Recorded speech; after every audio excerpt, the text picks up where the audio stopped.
In the Edo period, numerous innocent commoners were executed due to wrongful convictions. Behind this lay a dark judicial system, unimaginable by modern standards. At the Edo Magistrate's office of the time, confessions were paramount, and forced confessions through torture were rampant. Innocent people were sent one after another into hell. However, in fact, a more astonishing truth was hidden beneath this. Why did the magistrate's office insist so fiercely on confessions, mass-producing wrongful convictions? What exactly was that terrifying reason? In this video, we will explain why wrongful convictions frequently occurred in Edo, how innocent people were judged, and the true nature of the fear that gripped the populace at the time. Now, let's delve into that truth. The main feature also provides a detailed explanation of the lessons for judicial systems that resonate even today. When an incident occurred in the town of Edo, the magistrate's police officers, Dashin, would first begin their investigation. However, modern scientific investigative methods did not exist. They relied on the intelligence network of Mikashi. Informants spread throughout the city, and interrogations of suspects. Arrested suspects were first brought to a place called Shiroshu, where the magistrate himself conducted the interrogation. The most crucial aspect of this interrogation was the suspect's own confession. Confession was considered the sole and absolute proof to clear suspicion. The basis for this was clearly stipulated in the Osadamegeki Hayakajo, the 100-article code established by the Edo shogunate. Those without confession shall not be charged.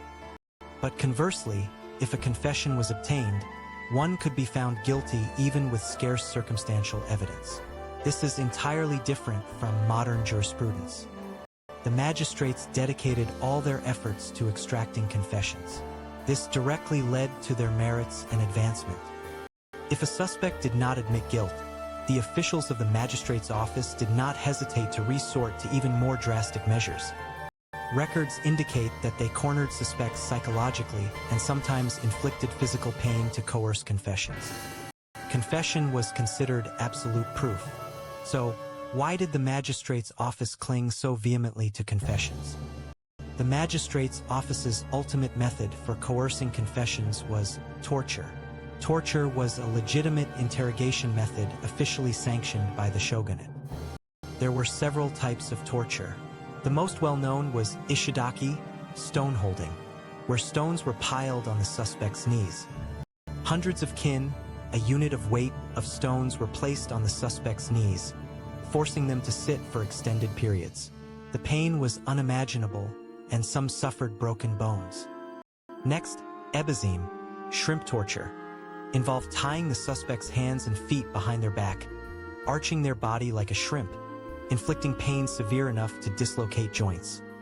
And surazime, hanging torture, was a cruel method where the suspect was tied by their hands and feet, hung, and further pulled down by weights. Some lost their lives this way.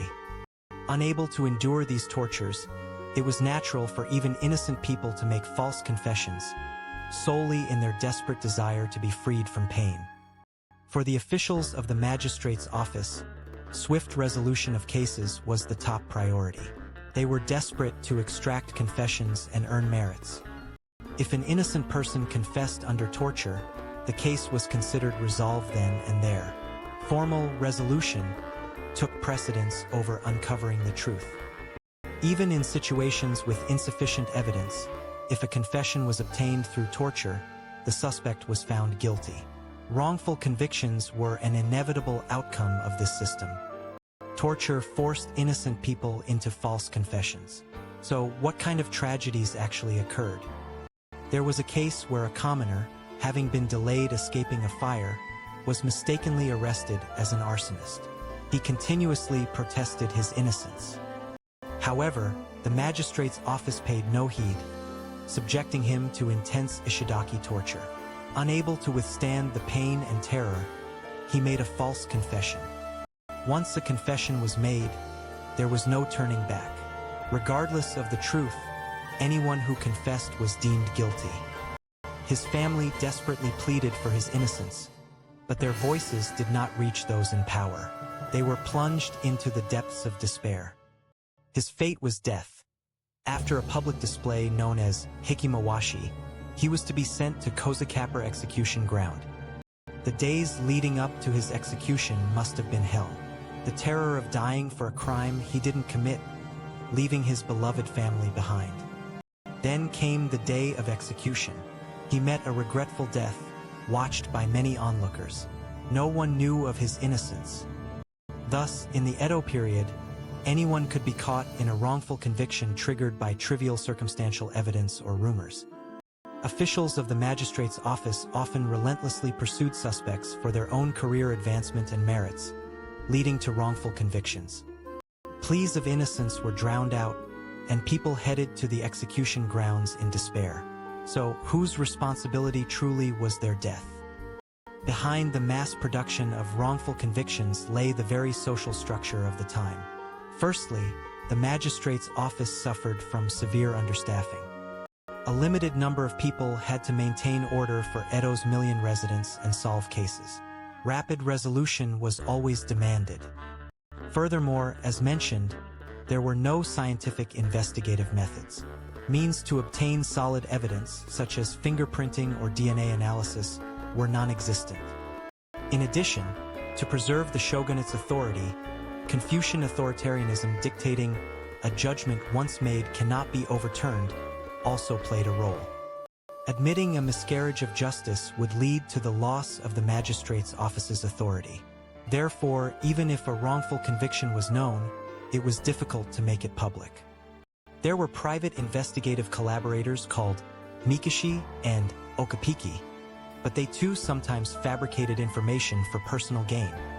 Systems for rescuing those wrongfully accused were virtually non-existent. Once imprisoned, escaping that fate was an arduous task. With no lawyers or defense system to prove innocence, suspects had no choice but to face authority alone. Even if the true culprit was later apprehended, it was rare for the honor of those already executed to be restored. They were buried in darkness. Edo's justice system claimed many innocent lives. So, what questions does this tragedy pose for the modern era? Why did wrongful convictions frequently occur in Edo? It was due to structural factors: an over-reliance on confessions, forced confessions through torture, and pressure on the magistrate's office for swift case resolution. How were innocent people judged? They lost their lives within a desperate judicial system of interrogations at shiroshu, coerced confessions through torture, and the inability to overturn a confession once made. The true nature of the fear that gripped the populace at the time was the possibility of anyone being unjustly implicated, and the despair of having one's future stripped away once apprehended. The memory of wrongful convictions etched into Edo's dark past may be a lesson that must never be forgotten when considering judicial fairness in modern society. We hope this video serves as an opportunity to reconsider the existence of the voiceless people buried in the darkness of history.